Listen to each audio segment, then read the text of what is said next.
You can start. Hi, I'm Jenny. And I'm Ray. And we're Weber Family Reviews. And we want to talk about our favorite educational games. Now, a lot of games you can make as educational as you want by discussing other things, but we tried to pick ones that did have some sort of educational specifically worked into them. So my first game here is Watergate, and this is obviously the Watergate crisis of the Nixon presidency. The rule book has a really nice explanation of all the key players, the events, the cards have information on them, so you could certainly work this into studying the 1970s and the Nixon presidency and really feel like there was a lot of information on each card as you went through them. Mm-hmm. So it's a good game for that. It's 2-player, it's only about 30 to 60 minutes, so it's not super long either. So I'm not a big word game fan. You like Scrabble, and I play words with friends, but I really like this word on the street because it's a bit different. What you're doing is you're basically, someone will say type of cheese. I'm looking at the back here, or a country in Europe, and then you would spell it. And what it does is you're trying to draw certain letters onto your side of a map. If you get it onto your side, that's essentially a point. The first one, if I remember correctly, the first one to get 5 letters on their side wins. But if your opponent picks a word that has that same one, it starts moving back towards them. So it's a tug of war word game, works really well. I like it. Yeah, and there's a lot of really good word games. So, I mean, certainly this isn't the only one there, but we've found really cheap copies at Value Village. So, it's definitely a game that you can easily acquire. And it is the best. Don't listen. I still like Scrabble. This is Cardline Dinosaurs, but the whole Cardline series, we have Cardline Animals, there's Cardline Globetrotter, and you have to, what's nice about this is you don't need a lot of specific facts, but either dinosaurs or the animals, which is what our kids like. You have one out on the board and you're trying to decide, does your animal, is it longer or shorter than the animal on the board? And then you flip it over and it tells you that specifications. And there's 2 on dinosaurs for each one. There's 3 for the animals. We don't have Globetrotters. I don't know what's on there. But it's, honestly, we've learned a lot from those games. Our kids really enjoy them. Quick and easy to play. You can kind of play it as long as you want or as short as you want. But you feel like you get a fair bit of biology or paleontology mixed into it. My son thinks that there should be more in this one and is working on his own versions of the cards. Timeline also fits into that. Yep. Oh, here comes our but cat I had again. enough history games that I didn't need to add timeline to this. So Shadow has decided he's part of the video grouping here. So I've talked about this in a couple other videos. It's compounded. Now I like compounded. Compounded does show you the actual chemical compounds. Yeah, you're doing some trading, but there's a certain aspect of it where it starts to see how things go together. You can see water. Okay, so that's H2O. How does that fit? What do you need? And it starts to get you thinking about chemical compounds. It looks more complicated than it is, but it's a good, solid game, but it can show you a lot. A lot of people, though, mess it up.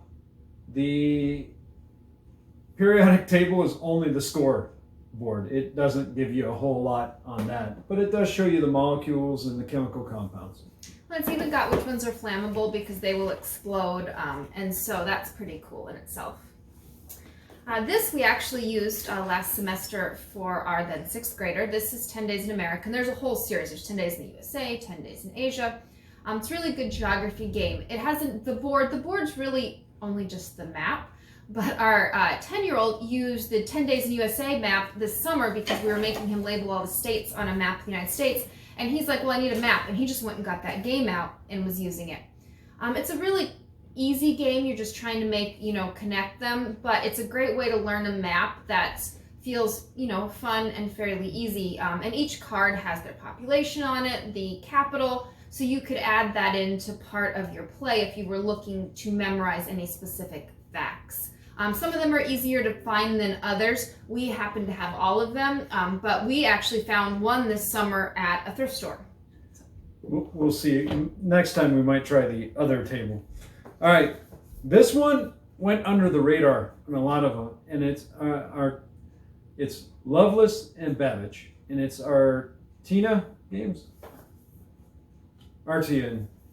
I can't pronounce anything today apparently. But what this is it's a flip and right, roll and right style game where you're attempting to match and get certain values and then add them up.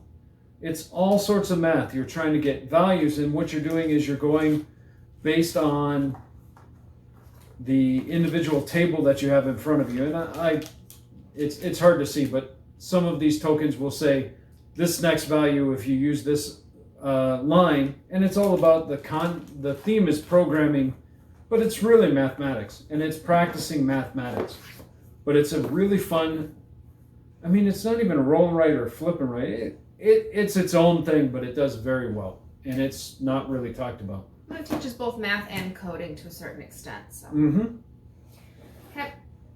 I like my history games. This is the 1960 election, the making of a president.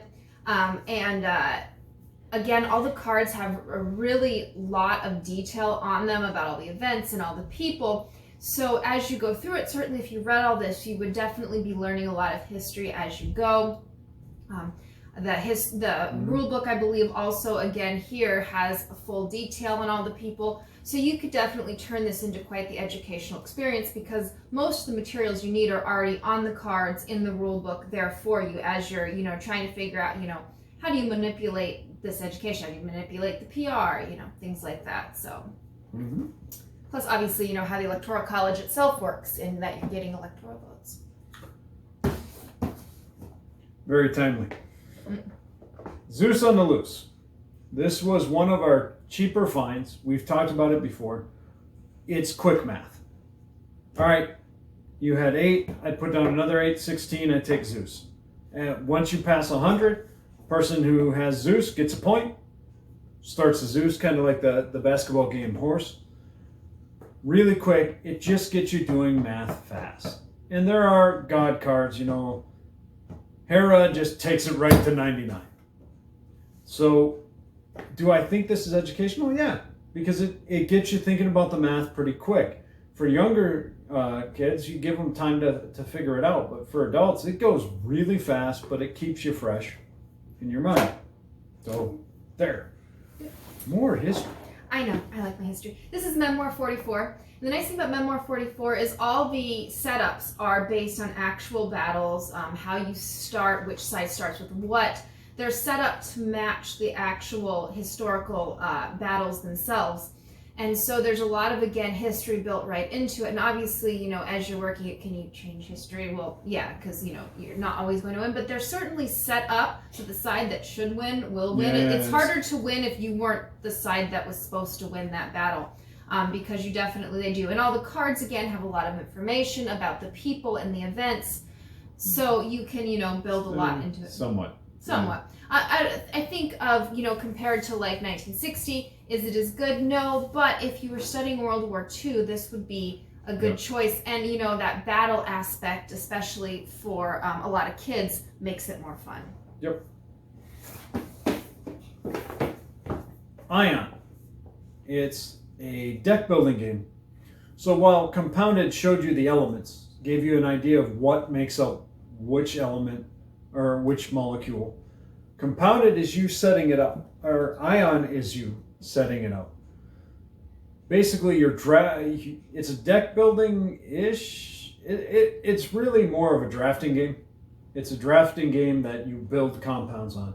And you're just trying to build compounds that have to be properly balanced. You have to have no charge on them, which really teaches them how the elements combine in molecules. And then you get bonus points if you're able to use certain gases or the like. It actually does teach basic concepts of chemistry really easy. It's fun. Academy games. Now this is my favorite for the history. There's tons of them. I had to kind of whittle down which ones, and I decided I was just picking one of the Academy games because this can really stand for any of them. This is 1775, the American Revolution, but they have 1754. They have 1812. There's an 878 Vikings one. There's the one about the Underground Railroad. But they're battle games, but they're real simple and easy to set up. And the rule books, again, have tons. These come with teacher guides. These are meant to be teaching tools. So these are probably one of the strongest, and it's one of the reasons I ended with it, because they're meant to teach. Like, they put the teacher's guides out. They put all the pieces out. They want you to learn the history that goes along with it. And again, where, yeah, you can, as the British, you can certainly win this. I've yet to do it, but I will one of these days. It's a goal. It's certainly set so that the colonists should have victory, because it's it's set up in that motif. So, yep. But really fun, really good, and again, so much detail if you're looking to teach the historical event. I knew she was going to hunt the history games, and I wasn't real descriptive on some of the other ones, but this is an Academy Games. One small step, 2-player game, space race between the U.S. and Russia, and it's a worker placement, good game. One of the things is it will walk you through the history just like all their other ones. It is closer to Freedom of the Underground Railroad, and I really fought in my mind as to which one to go with, but my aerospace background, the theme catches me pretty solidly on this one. I will say all the Academy games are excellent, and all of their rule books are painful. Yeah, this one, when we were learning it, and this one is the newest one that we just got, like a month ago, almost kill us, and he's read a lot of rule books. Time changes. You can find tutorials online. Don't let the rule book scare you. The games are excellent. So if you want to teach history, Academy Games, one small step. For the space race, I'm throwing in an extra one. Freedom of the Underground Railroad for the Civil War and the slaves moving north, trying to escape, or the Revolution games. So that's our educational games.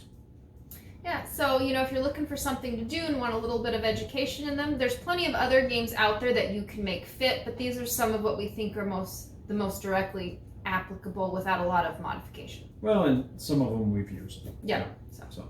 All right, thanks a lot.